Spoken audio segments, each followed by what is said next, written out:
అలాగా ఎప్పుడైతే ఈయన ద్వారాన్ని తడుపుకొని ఆ శారణులు చెప్పినటువంటి మాట విన్నాక విని మరి సీతాదేవి దగ్గరికి అనుమతి వింటే అప్పుడు ఆవిడ అనుమతి తీసుకుని అక్కడి నుంచి ఆయన ప్రయాణాన్ని ప్రారంభం చేశారు. ఇదేమిటయ్యా చూసి రమ్మన్నారా, కాల్చి రమ్మన్నారా మీరు రామచంద్ర స్వామి అని అడిగితే చతురంగ బలాల యొక్క సామర్థ్యం తెలుసుకోవడం కోసం ఇంత పని చేశానమ్మా అని చెప్పి ఆవిడ దగ్గర సెలవు తీసుకుని ఆవిడ ఎప్పుడు వచ్చాడు ఆయన ఎప్పుడు వచ్చాడు ఆవిడ సంతోషపడి ఉంటాను. వానరం బాగానే ఉందని ఆవిడ సంతోషపడి ఉంటాడు. ఆవిడ చూసిన ఈయన లంకానగరం అంతా అంటుకున్న సీతాదేవి బాగానే ఉందని ఆయన అనుకుంటాడు. అక్కడి నుంచి బయలుదేరి అరిష్ట పర్వతం దగ్గరికి వెళ్ళాక అక్కడ మళ్ళీ ఆయన శరీరాన్ని కలిసేశాడు. ల్యాండింగ్ ఉండాలి కదా, వచ్చేటప్పుడు అక్కడ దిగావు మళ్ళీ వెళ్ళాలి కదా, మళ్ళీ తిరిగి అరిష్ట పర్వతం దగ్గరికి వెళ్ళారు. శరీరాన్ని పెద్దలు చేశారు. అక్కడి నుంచి ఆయన బయలుదేరి మళ్ళీ మన భరతఖండానికి వస్తున్నాడు. పొద్దున్నే 6 గంటలకి శబరిమల యాత్రకు వెళ్ళేటువంటి స్వాములందరూ వెళ్ళే ముందు ఎవరైనా 10 మంది 20 మంది వస్తారంటే పూత పెడుతుంది పొద్దున్నే మా బాలస్వామి తెలిసిపోతారు. ఆ చివరి దాకా వినపడుతుంది మా పొద్దున్న వెళ్ళే ఫాస్ట్ ప్యాసింజరు. అది పొద్దున్న శీతాకాలం శరత్కాలం కదా, అక్కడ ఆ శబ్దం మనకు ప్రతి ఇళ్లలోనూ వినపడుతుంది. నరసాపురం పట్టణం అంతా వినపడుతుంది, ఉత్తప్పుడు వినపడదు. అది ఆ రైలు పోత దగ్గరికి గమ్యాన్ని చేరేటప్పుడు ఉత్సాహంగా ఆంజనేయ స్వామి గట్టిగా గర్జిస్తూ ఉంటే దిగులుగా కూర్చున్న వానరాలన్నీ ఉత్తేజం వచ్చింటే ఒక్కసారి లేచాయట, గొంతులేసాయ, ఆనందపడ్డాయట. వెళ్ళిన వాడు విజయంతో తిరిగి వస్తున్నారు, హనుమ సంకీర్తనం చేస్తున్నారు అనుకున్నారు. మొత్తానికి వచ్చాక దిగాక కనుగొంటిని సీతనన్నాట. ఏమి జరిగిందన్నాడు. గుర్తుపెట్టుకోండి ఆంజనేయ స్వామి. మనకు కూడా అంతే, పిల్లలు చిన్నప్పుడు వెళ్ళిన తర్వాత ఇంటికి వచ్చిన తర్వాత అన్నీ పూసకొచ్చి చదివి చెప్తారు. అలాగే వెళ్ళినప్పుడు ఏం జరిగిందో మైనాక పర్వతం సింహక అనేటువంటి రాక్షసుడు వీటన్నిటి గురించి తెలియపరుస్తూ అక్కడ లంకానగరంలో ఉన్నటువంటి శింశుభావృక్షం దిగనపదంతో కూర్చున్నటువంటి శ్రీమూర్తిని చూశాను. మనకి ఏవైతే ఆభరణాల గురించి ఉన్నాయో అటువంటి ఆభరణాల యొక్క గుర్తులు ఆవిడ మెడలో చూశాను. అమ్మను గుర్తించాను, అమ్మతో మాట్లాడాను, అమ్మకి ధైర్యాన్ని కలిగించాను. ఆవిడ 2 మాసాల గడువు పెట్టింది. ఎక్కువగా ఉంది మిత్రమా, వెళ్ళిపోదాం. వెంటనే అక్కడి నుంచి వాళ్ళు ఆనందోత్సాహాలతో బయలుదేరాక ఎక్కడికి సుగ్రీవుడి దగ్గరికి బయలుదేరాక. మనకు కూడా అంతే, మనవడ పుట్టేంటే ఎవరికి ఆనందం అన్నారు, తన తల్లిదండ్రులకి కాదు. ముసలాళ్ళు ఇద్దరు కూర్చుని వీర్చివరణ ఎప్పుడు జీవితంలో కలబడదు. 2 బాటిల్ తెచ్చుకుని 2 సిగరెట్లు తెచ్చుకుని హాయిగా భార్య ముందు పిల్లల ముందు మనల ముందు పార్టీ చేసుకుంటారు. అంతే కదా, ఉత్తప్పుడు ఎలాగా భార్య ముందు కూర్చునే ధైర్యం లేదు వాళ్ళకి. అలాగా వాళ్ళు వస్తూ ఉన్నటువంటి వచ్చేటువంటి దారిలో దదిముడి యొక్క వనప్రభ ఒక మధువనం అని చెప్పి ఉంది. అది తేనెతో నిండుతుంట, పొట్టు తేనెతో నిండిపోయినటువంటి వృక్షాలకు పుట్టుకుంటుంది. వాళ్ళకి వానరాలకి తేనంటే మహాప్రీతిట. ఆంజనేయ స్వామి ఉపాధి చేసి వాళ్ళు గుర్తుపెట్టుకోవాలని ఆంజనేయ స్వామికి ఏం పెడితే అనుగ్రహిస్తాడన్న తేనె కొంచెం పెట్టినా సరే ఆనందపడిపోతున్నా. తేనె పెట్టి అని నివేదన చేస్తే తృప్తి అది సుందరకాండ పారాయణ చేసి ఒక గ్లాసుల పాలలో చెంచాడు తేనె వేసి నివేదన చేస్తే ఆయన అనుగ్రహాన్ని వచ్చిన వానరాలన్నీ వచ్చేసేట వనంలో ప్రవేశించాడు. దానికి రక్షకుడు సుగ్రీవుడి యొక్క వనంటది. దానికి రక్షకుడిగా మేనమామను పెట్టాట, దదిముఖుడైనటువంటి వానరాన్ని పెట్టాడు. పెడితే ఒకళ్ళనైతే ఆదుకోగలం, అంతే కదా, దొంబీలు అలా తిరుగుతాయి. ఏదో పూలమాల వేసేద్దాం అనేసరికి దెబ్బలాట్లు అయిపోయాయి. ఇందులో బయట వాళ్ళు ఎవరో మన వాళ్ళు ఎవరో తెలియదు. ఈ వానరాలన్న గాయంతికే చిత్ ప్రణమంతికే చేత్ అవి ఎగురుతున్నాయట. ఒక చెట్టు మీద ఎగురుతున్నాడు, ఒక పర్వతం మీద ఎగురుతున్నాయట. వెళ్ళాయట, మధు తేనె తీసుకున్నాయట, తాగేస్తున్నాయట, ఒకళ్ళ మూతులకు ఒకళ్ళకి రాసుకుంటున్నాయట. ఏమి అల్లర్లు చేశాయి కూతులన్నీ, వనానంతా ధ్వంసం చేసేస్తున్నాయట. రక్షకుడుగా ఉన్నవాడు అది నిరోధించాలి కదా. ఆయన వచ్చి ఎంత నిరోధిస్తున్నా వానరాలన్నీ వినట్లేదు. ఓని ఊరుకోవచ్చా, అవి ఆనందోత్సాలు గదిముకున్నట్టుగా కొట్టేస్తున్నాయి, తన్నేస్తున్నాయట, గిరటేసేసాయట. ఏం చేయాలో తెలియక ప్రాణరక్షలో ఉన్నటువంటి దదిముఖుడు వెళ్ళాట, సుగ్రీవుడి దగ్గరికి వెళ్ళాట. అక్కడ రామచంద్రమూర్తి, లక్ష్మణస్వామి, సుగ్రీవుడు కూర్చున్నారు. ఏమయ్యా, దక్షిణ దిక్కునికి వెళ్ళిన వానరాలన్నీ వచ్చేసాయి, వనాన్ని ధ్వంసం చేశాయి.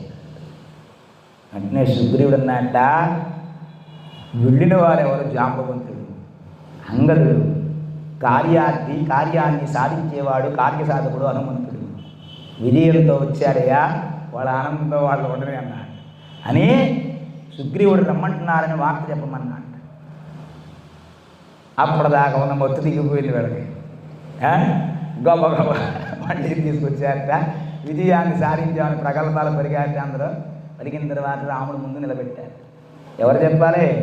హనుమను వెళ్ళమన్నట్టు ముందుగా అనుకుంటాను. వచ్చిన తర్వాత ఆయన రామచంద్రమూర్తి దగ్గరికి వచ్చి కనుగొంటుని సీతను అని చెప్పి ముందు ధైర్యానికి చెప్పి ఆవిడ పెట్టినటువంటి 2 మాసాల గడువు, ఆవిడ పడుతున్నటువంటి నిరంతరము రామా రామా రామ అని పరితపిస్తూ ఉండడం, ఉపవాసంతో దీనంతో శోకిస్తున్నటువంటి నిరాహారంతో ఉంది. నిరంతరము రామా నీ ఎందే మనస్సు లగ్నం చేసి పరితపిస్తోంది సీతాది. అక్కడ అనుకూలమైన పరిస్థితి లేదు, ప్రతికూలమైన పరిస్థితి.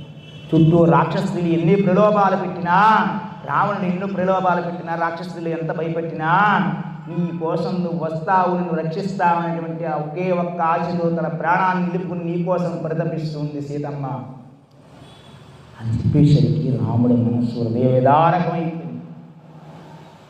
కనుక సోదరుడు పక్కనున్నాడు, చుట్టూ ఆ వానర సైన్యం మిత్రబృందం ఉంది. సీతాదేవి ఒక్కరి అరణ్యవాసం అక్కడ ఉన్నటువంటి అశోకవనంలో శిశుపా వృక్షం కింద పడుతున్నటువంటి వేదన చూసి రాముడు దుఃఖితుడయ్యాట, బాధపడ్డాడు. ఏమండి ఈవేళ ఇక్కడికి చాలామంది రాకపోవడానికి కారణం ఏమిటన్నారు? ఈ రామాయణం పెడతానంటే ఏసీ కావాలన్న వాళ్ళు కొంతమంది ఉన్నారు. ఏసీ ఉంటే వస్తూ ఉండేవారు. సుఖం అలాంటిది.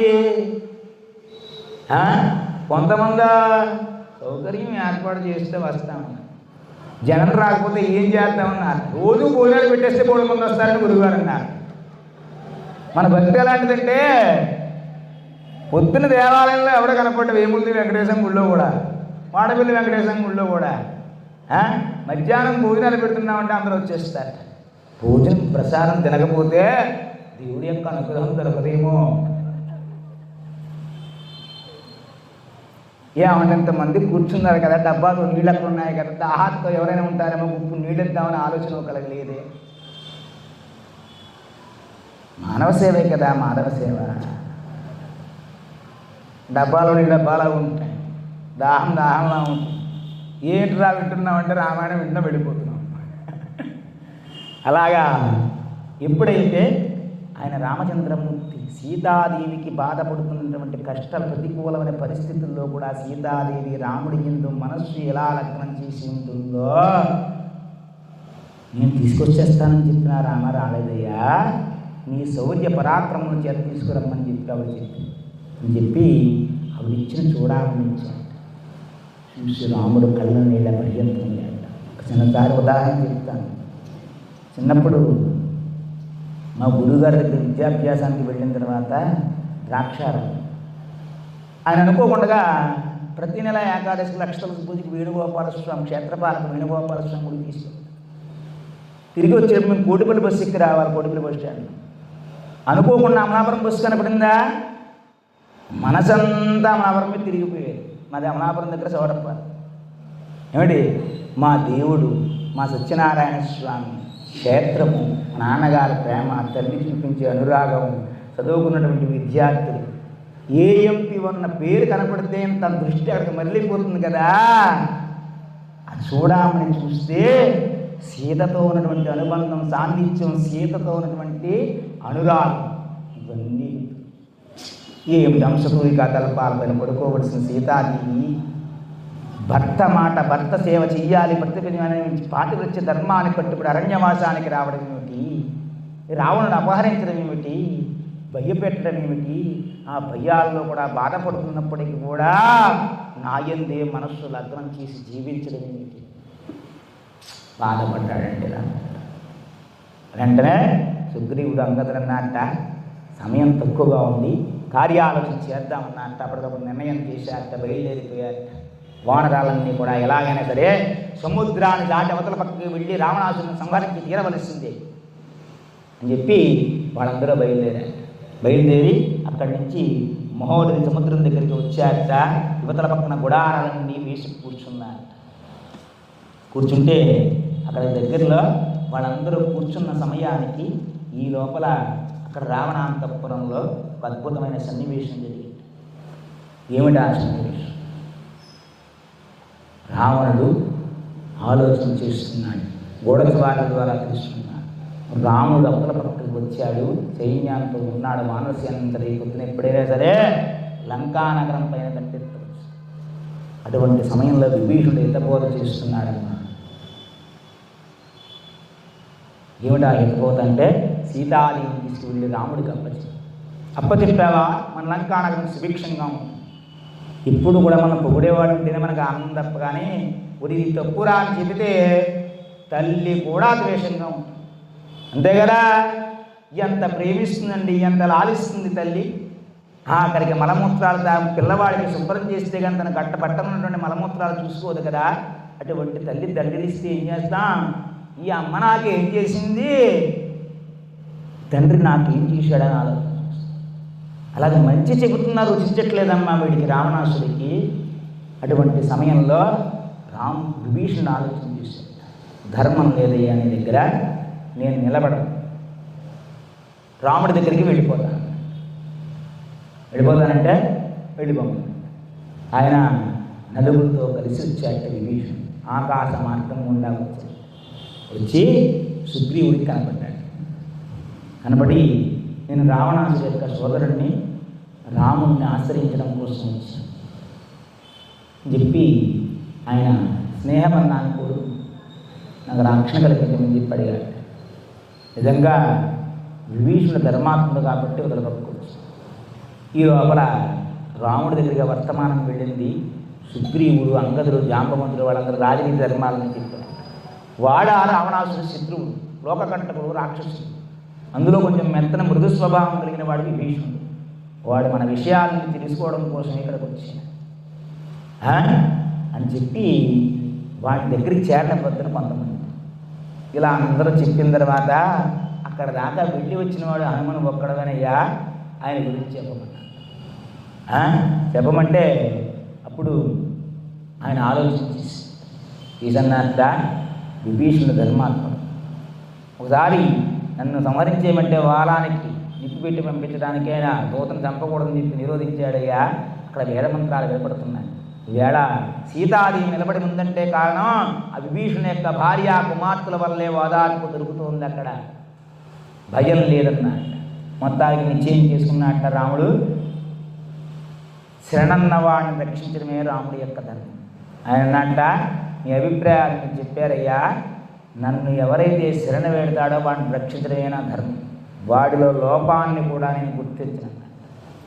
వెంటనే అప్పటిదాకా ఆకాశంలో ఉన్నటువంటి విభీషణుడు, ఉన్నటువంటి రాక్షస నలుగురు కూడా కిందకి దిగి వచ్చాక రాముడు పాదాలపై పడి శరణు వేడి రావణుడి యొక్క దురాకృతాన్ని చెప్పాడు.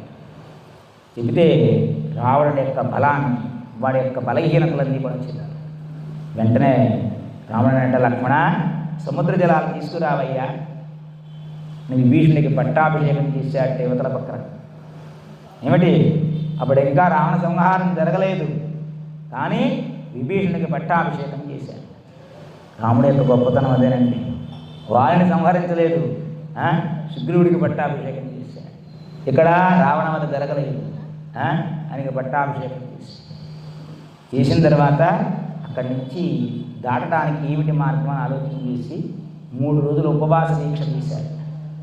విభీషణుడు చెప్పాట, సముద్రుడు సాగరుడు మీ వంశానికి చెందినవాడే కదా, ఆయన్ని ప్రార్థన చేస్తే చాలు మనకు మార్గం ఏర్పడుతుంది. వెంటనే ఆయన ఉపవాస దీక్ష చేసి గర్భలపరిచి సముద్రుడిని ప్రసన్నం చేసుకోవడానికి ప్రయత్నం చేశాడు. 3 రోజులు గడిచినా సముద్రుడు ప్రసన్నుడు కాలేదు. కోపం కలిగింది, నారి తీశాడు, బ్రహ్మాస్త్రాన్ని ప్రయోగించాడు. ప్రయోగించి తిరిగి ఒక్కసారిగా సముద్రుడు మానవ రూపాన్ని పొందించాడు. ఏమయ్యా, ఏమపకారం చేశాను, నా ధర్మాన్ని నిర్వర్తిస్తున్నాను కదా, బ్రహ్మాస్త్రాన్ని ప్రయోగించేవేమిటని. ఇప్పుడని బ్రహ్మాస్త్రం వృధా కాకూడదయ్యా, అస్త్రం సంధించానంటే నియోగింపడాలి, నీకు మార్గాన్ని కావాలంటే నేను నిర్దేశిస్తానని చెప్పాను. చెప్పిన తర్వాత మరి ఏం చేయమంటావు, సరసంధానం చేశాను. ఇక్కడ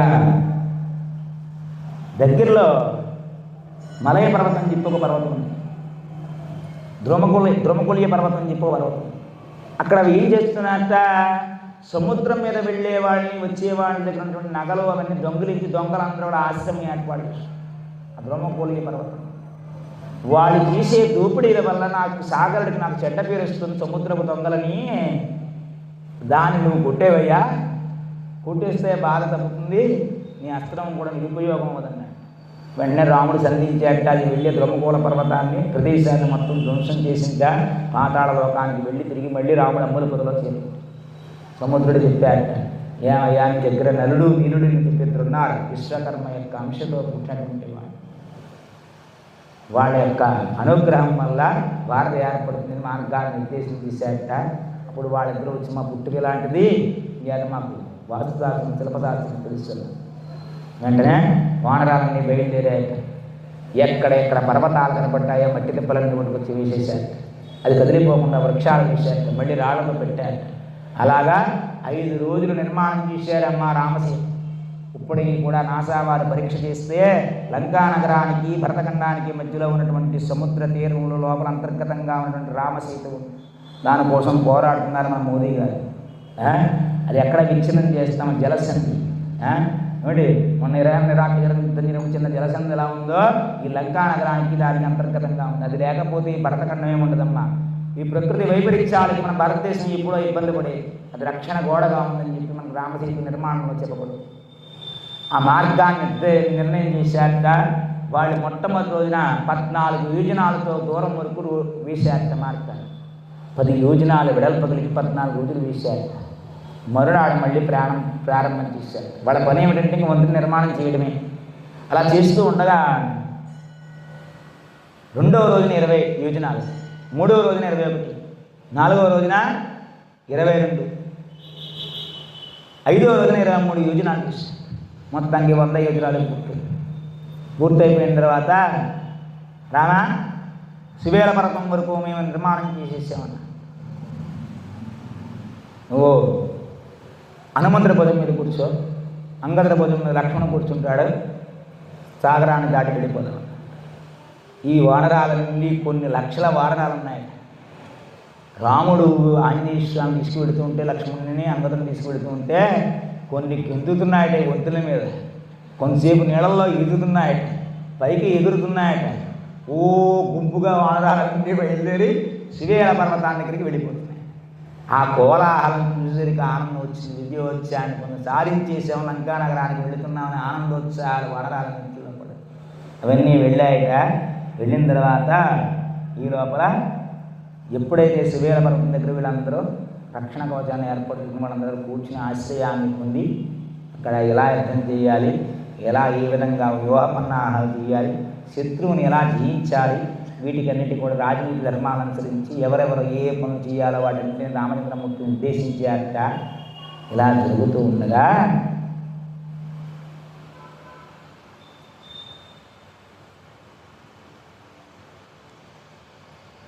రావణుడు సీతాదేవిని కుదరబెట్టడానికి ప్రయత్నం చేశాడు. తక్కువ సమయంలో ఎక్కువగా చెప్పాలి. ప్రహస్తుడి చేత పంపించాడు. ఏమిటి? రాముడి తల పంపించాడు. అశోకవనంలో శింశుపావృక్షం దగ్గర ఉన్నటువంటి సీతాదేవి దగ్గరికి మాయ రాముడు శిరస్సు పంపించాడు. రాక్షసులకు మాయ కదా, లేనిది ఉన్నట్టు ఉన్నది లేనట్టు చూపించడం విధంగా ఆశ్చర్యం చేస్తుంది. ఈవేళ ఏమన్నా వచ్చినా కూడా చేయలేని పనులు అప్పుడు ఆ విఠలాచారి ఎలా చేశాడా? ద్రౌపది వస్త్రాపహరణం కానీ, ఏమిటి ఘటోత్కచుడి యొక్క భోజన ఆహారాలు కానీ ఎలా చేశాడు మాయాబజార్ సినిమాలు అనిపిస్తుంది. అలాగా మాయ చేశాట, శిరస్సు పట్టుకు వెళ్ళాట. పట్టుకు వెళ్ళి రాముడిని సంహరించేశానని చెప్పి ధైర్యాన్ని కలిగిస్తే సీత వశపడుతుందని చెప్పి ఆలోచన చేసి రావణుడిని పంపించాట. పంపిస్తే సీతాదేవి ధైర్యాన్ని పొందితే విభీషణ యొక్క భార్య శర్మ ధైర్యాన్ని చెప్పింది. ఇది రాక్షస మాయ, దీనికి లోపడదు. ఒక్కోసారి నిర్ణయం అలాగే ఉంటుంది. ఎప్పుడు వస్తుందో తెలిసి అలాంటి నిర్ణయం మనకి డాక్టర్ దగ్గరికి వెళ్ళి రిపోర్ట్లన్నీ వచ్చేస్తే నర్సాపురంలో డాక్టర్ గారు మంచి ఆయన అని ఒకడు చెప్పారు. అబ్బే భీమవరం వర్మగారు మంచి ఆయన అంటారు. ఇదేమీ కాదు, రాజమండ్రి వెళ్ళిపోవాలని. జబ్బు కంటే ముందు డాక్టర్ దగ్గరికి వెళ్ళే రోగం పెరిగిపోతుంది మనకి. ఎవరి దగ్గరికి వెళ్ళినా తృప్తుంది. రోగం కంటే చచ్చిపోతామని భయం ఎక్కువ ఉంటుంది మనకి. అలాగే ఈ మాయ లాంటిది, అసలే మాయలో ఉంది సీతాదేవి, దానికి ఇది మరో మాయ. ధైర్యాన్ని పొంది పక్కన ఉన్నటువంటి శర్మ ధైర్యాన్ని చెప్పి అక్కడి నుంచి యుద్ధం జరుగుతూ ఉంది.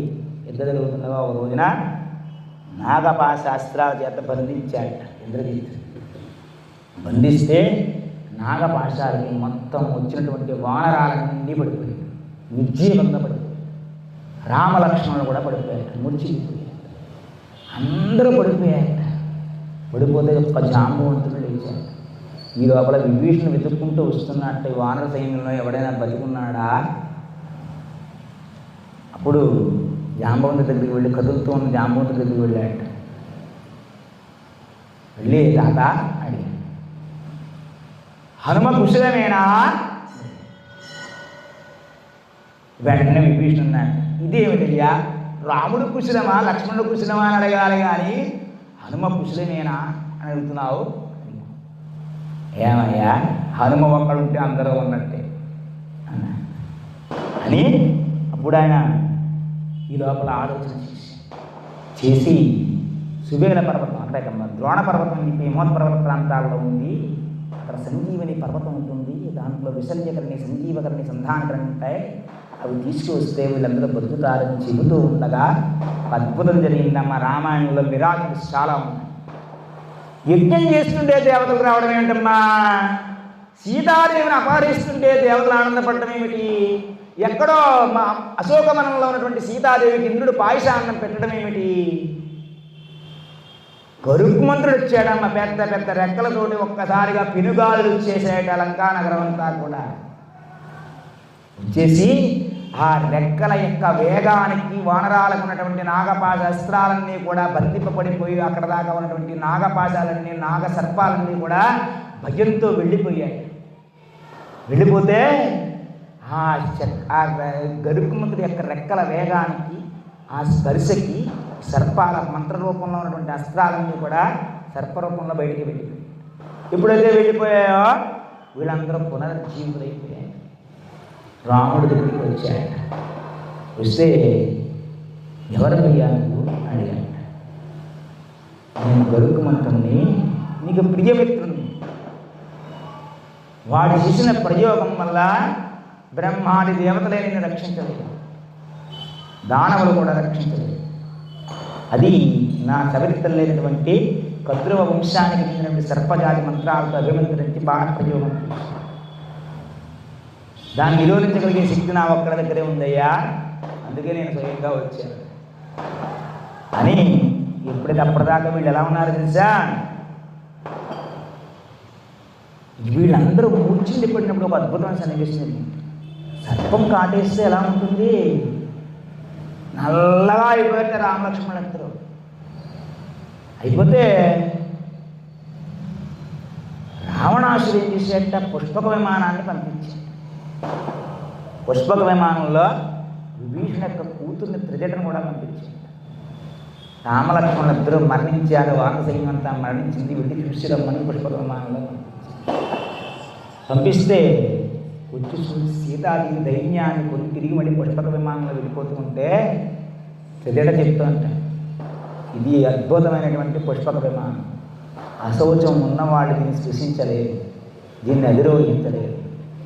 నీ భర్త నిజంగా మరణించే ఉంటే అశౌచ దేశం కలిగి ఉంటుంది కదా, అంచేత నువ్వు ఈ రథాన్ని అధిరోహించలేదు, ఇక నీ భర్త బరికే ఉన్నాడు నీకు ధైర్యాన్ని చెప్పిన తర్వాత ఆయన అలా వెళ్ళింది పుష్పక విమానం. ఇలా గరుత్మంతుడు వచ్చాడు, పాశాలన్నీ విముక్తి పొందాడు.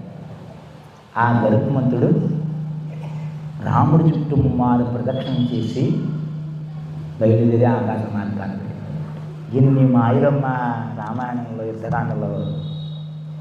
మళ్ళీ తర్వాత ఓ రోజున దీనికి ముందు ఒక అద్భుతమైన సన్నివేశం. వీళ్ళందరూ గుడాలను వేసి కూర్చున్నారు కదా, అక్కడ రావణాసుడు అంతఃపురంలో గాలి కోసం బయటకు వచ్చి తిరుగుతున్నాడు. అటు ఇటు వింజామర్ల విసుగు స్త్రీలు తిరుగుతున్నాడు. ఇక్కడ వానర సైన్యంతో కూర్చున్న సుగ్రీవుడికి ఒక్కసారిగా ఆనందం వచ్చేసింది. గబగబా ఒక్క గద్దెలో వెళ్ళిపోయాడు అంతఃపురాన్ని. వెళ్ళిపోయి ఆ రావణాసుడి జబ్బ మీద తెరిచాడు, వాడితో యుద్ధం చేశాడు. చెవులెట్టుకు పీకి ముక్కులెట్టుకు పీకి మొత్తానికి వాడిని నానా రస చేసి మొత్తానికి ద్వంద్వ యుద్ధం చేసి వాడిని ఓడించి వాడు ఎక్కడ కొట్టాడో చెడుకుని మా ఇంటికి వచ్చేసాడు. వీళ్ళందరూ చూస్తున్నారు, ఇదేమిటో ఉన్నవాడు ఒక్కసారిగా వెళ్ళిపోయాడు. రాముడు ఇదేమిటయ్యా, యుద్ధం అంటే యుద్ధ రంగంలో చేయాలి, ఎప్పుడు అంతఃపురంలో ఉండగా యుద్ధం చేస్తావేమిటి, రాజనీతి ధర్మం తెలుసున్నవాడు కదా, నువ్వెంత బలవంతుడు మాత్రం ఒక్కడే వెళ్ళిపోవచ్చా అని చెప్పారు. ఇలాగ ఎన్నో సన్నివేశాలు జరిగాయి. అందులో మన్నాడు యుద్ధం జరుగుతుండగా హనుమంతుడి చేతిలో ధూమ్రాక్షుడు అకంపనుడు మరణించాడు. అకంపనుడు అంటే తప్పిపోయాడు. 14,000 మంది రాక్షసులను సంహరించేటప్పుడు చాటుగా వెళ్ళి చెప్పాడు కదా, అటువంటి అకంపనుడు మరణించాడు. వజ్రధనుడు అనేవాడు అంగదుడి చేతిలో మరణించాడు. తర్వాత ప్రహస్తుడు నీలుడి చేతిలో మరణించాడు. ఇందులో రావణుడు 2 సార్లు ప్రయోగం చేశాడమ్మా లక్ష్మణుడి మీద. అందులో 2 సార్లు ప్రయోగం చేసేటప్పుడు మొట్టమొదటి ఏమిటంటే శక్తిని అస్త్రాన్ని ప్రయోగించాట. లక్ష్మణుడు మూర్ఛిల్లి పడిపోయాడు. పడిపోతే అక్కడ యుద్ధరంగంలో యుద్ధం జరుగుతుంది వానరాలకి రాక్షసానికి. ఎప్పుడైతే లక్ష్మణుడు మూర్ఛిల్లి పడిపోయాడో రావణాసుడే స్వయంగా వచ్చాడు యుద్ధానికి. వచ్చి ఆయన యుద్ధం చేస్తూ రావణుడు శక్తిని అస్త్రాన్ని ప్రయోగిస్తే లక్ష్మణుడు మూర్ఛిల్లి పడిపోతే వెంటనే బుధాన్ని వేసి తీసుకుపోదామని రావణాసుడు వెళ్ళాడు. అద్భుతమైన సన్నివేశం అమ్మా. దాన్ని కదపలేకపోయాడు. ఏమిటి కైలాస గిరిపర్వతాన్ని ఎత్తినటువంటి వాడు, మహేంద్రగిరి పర్వతాన్ని ఎత్తినటువంటి వాడు, అలాగా ఇన్ని పర్వతాలను ఇంతమందిని భయపెట్టిన రావణాసుడు ఆ లక్ష్మణుని తీసి పైకి ఎత్తలేకపోయాడు. ఈలోగా హనుమంతుడు వెళ్ళాట, యుద్ధం చేశాట, ద్వంద్వ యుద్ధం చేశాట. చేసి ఆ లక్ష్మణుని తీసుకొచ్చి రాముడి దగ్గర పడుకున్నాడు. రాముడు చాలా ధైర్యాన్ని భార్య కావస్తే మళ్ళీ సంపాదించుకు తల్లి కడుపున పుట్టిన సోదరుడు మళ్ళీ లభిస్తాడా? దగ్గర ఈ భార్య కలిస్తే ఇంకో భార్య. ధైర్యాన్ని పొంది మీరు ఇంకా యుద్ధాన్ని విరమించేద్దాం, మీరందరూ నాకంటే ముందుగానే వెళ్ళిపోండి అని చెప్పి ధైర్యాన్ని పొందితే ఆ రాక్షసులందరికీ విభీషణుడు ధైర్యాన్ని చెప్పి వానరాలన్నింటికి విభీషణుడు ధైర్యాన్ని చెప్పారట. ఈ లోపల జాంబవంతుడు హనుమంతుడిని ప్రేరేపిస్తే హనుమంతుడు వెళ్ళి అక్కడికి వెళ్ళి సంజీవిని పర్వతాన్ని తీసుకురావడం. తీసుకొచ్చిన తర్వాత ఈ లోపల వాళ్ళ లేపనాలు సుషేయుడు వైద్యం చేసిన తర్వాత లేపనాలతోటి లేచి కూర్చున్నట్టు లక్ష్మణుడు. కూర్చున్న తర్వాత మళ్ళీ యుద్ధానికి వెళ్ళాను. యుద్ధానికి వెళ్ళి ఈ లోపల ఎప్పుడైతే యుద్ధం జరుగుతూ ఉండగా లక్ష్మణుని ఎప్పుడైతే కొట్టేశాడో రాముడికి ఆగ్రహం కలిగింది అని వెంటనే రథంతో వెళ్ళి యుద్ధం చేశాడు. యుద్ధం చేసినప్పుడు రాముడు నేలపైనే ఉన్నాడు, రావణాసుడు రథం మీద ఉన్నాడు. బాణ ప్రయోగం చేస్తూ ఉంటే ముందు ధ్వజాన్ని కనిపించాడు, తర్వాత కిరీటాన్ని పడగొట్టాడు, ధనస్సు విరిచాడు, రథాలన్నింటినీ ధ్వంసం చేశాడు. ఆఖరికి రథసారథిని కూడా చంపేసి అన్నట్ట, నీతో యుద్ధం చేయనయా వెళ్ళాను. ప్రాణభయంతో అవమానంతో వెళ్ళాడు.